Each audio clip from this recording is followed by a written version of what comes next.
warahmatullahi wabarakatuh. Halo semuanya, selamat datang kembali di channel YouTube aku bersama aku Suci Wahyu dari kelas 2B Program Studi Pendidikan Bahasa dan Sastra Indonesia di Fakultas Keguruan dan Ilmu Pendidikan Universitas Bengkulu. Nah teman-teman semuanya, masih ingat kan pada video-video sebelumnya?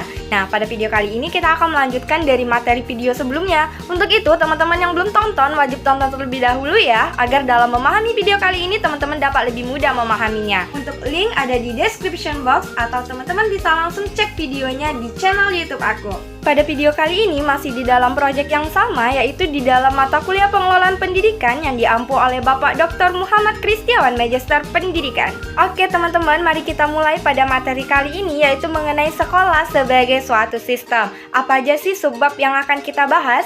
Yang pertama yaitu ada pendidikan sistem, yang kedua adalah sekolah sebagai suatu sistem, yang ketiga ada input sekolah, dan yang keempat ada proses sekolah, yang kelima output sekolah, dan yang terakhir yang keenam ada outcome sekolah. Oke, mari kita mulai. Pada subbab yang pertama ada pendidikan sistem.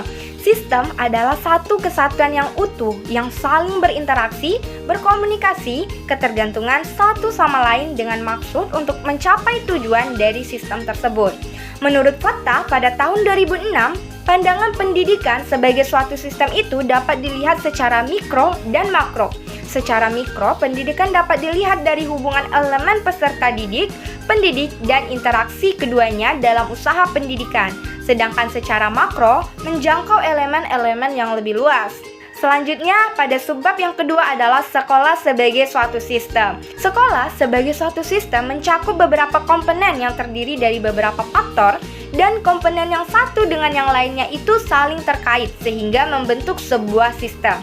Komponen-komponen dari sistem sekolah terdiri atas masukan atau input, proses, kemudian keluaran langsung atau output, dan keluaran tidak langsung atau outcome. Oke, next selanjutnya ada ciri-ciri dari sebuah sistem. Apa aja sih ciri-cirinya? Yang pertama terdiri dari banyak unsur, yang kedua masing-masing unsur memiliki peranan spesifik untuk mendukung fungsi keseluruhan, yang ketiga tersusun dalam satu tatanan tertentu, yang keempat antara masing-masing unsur saling mempengaruhi, ketergantungan dan berhubungan serta berkomunikasi, yang kelima berproses melakukan transformasi dengan mekanisme tertentu, yang keenam tidak tergiur dari pengaruh lingkungan, yang ketujuh mempunyai maksud dan tujuan yang jelas, yang kedelapan memerlukan masukan dari luar atau lingkungan, memiliki mekanisme kontrol, dan yang kesembilan mempunyai batas waktu. Selanjutnya nih ada subbab yang ketiga mengenai input sekolah. Input atau masukan adalah segala sesuatu yang diperlukan oleh sistem sekolah untuk menghasilkan keluaran yang diharapkan. Masukan terdiri dari tiga hal. Yang pertama masukan baku, di mana merupakan siswa termasuk karakteristiknya. Yang kedua masukan instrumental, maksudnya berupa guru, sarana dan prasarana, kurikulum, dana, dan pengelolaan sekolah. Yang ketiga masukan lingkungan, yang merupakan segala sesuatu yang berada di luar lingkungan sekolah. Oke, next selanjutnya ada proses sekolah. Menurut Sagala pada tahun 2010, proses adalah perubahan dari suatu objek atau organisme, khususnya tingkah laku atau perubahan psikologis. Proses juga merupakan segala kegiatan yang dilakukan oleh sekolah, termasuk segala proses yang terjadi di dalam sekolah atau kelas dalam rangka mengubah masukan untuk menghasilkan keluaran yang ditargetkan. Proses di sini mencakup kegiatan belajar mengajar, kegiatan pengelolaan sekolah, serta kegiatan administrasi sekolah.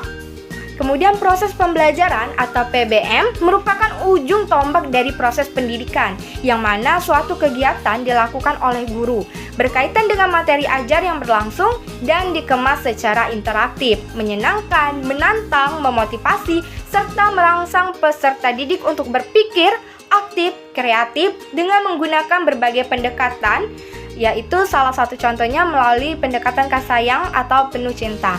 Misalnya, bagi seorang guru yang akan melaksanakan proses pembelajaran, maka guru tersebut harus menguasai juga unsur-unsur perencanaan proses pembelajaran yang baik. Seperti yang pertama, apa kebutuhan peserta didik, kedua, bagaimana kompetensi dasar, yang ketiga, tujuan, dan yang terakhir yang keempat ada strategi dan yang lain sebagainya. Oke, next selanjutnya ada subbab yang kelima, yaitu mengenai output sekolah. Output merupakan hasil dari proses di mana menghasilkan lulusan sesuai dengan standar tertentu dan tentunya sesuai dengan harapan untuk memenuhi kebutuhan yang diinginkan oleh masyarakat, orang tua, ataupun pemerintah. Output juga pada pendidikan sebagai suatu sistem dapat dicerminkan dari suatu prestasi mutu lulusan sekolahan tersebut. Kemudian next nih, materi terakhir yaitu outcome sekolah. Outcome merupakan keluaran tidak langsung yang menentukan berhasil atau tidaknya sistem sekolahan tersebut. Outcome pendidikan sebagai suatu sistem dapat dicerminkan dari mutu lulusan sekolah, yaitu dapat melanjutkan ke pendidikan tinggi tingkat lanjut atau dapat bekerja. Nah teman-teman semuanya, itulah rangkaian dari materi bab 7 mengenai sekolah sebagai suatu sistem. Apabila teman-teman masih terdapat kebingungan, teman-teman bisa menyaksikan ulang video ini ya, atau teman-teman bisa langsung bertanya di kolom komentar. Semoga apa yang telah aku jelaskan tadi dapat berguna bagi kita semua dan dapat dimengerti dengan baik. Terima kasih sudah menonton sejauh ini. See you next video. Wassalamualaikum warahmatullahi wabarakatuh.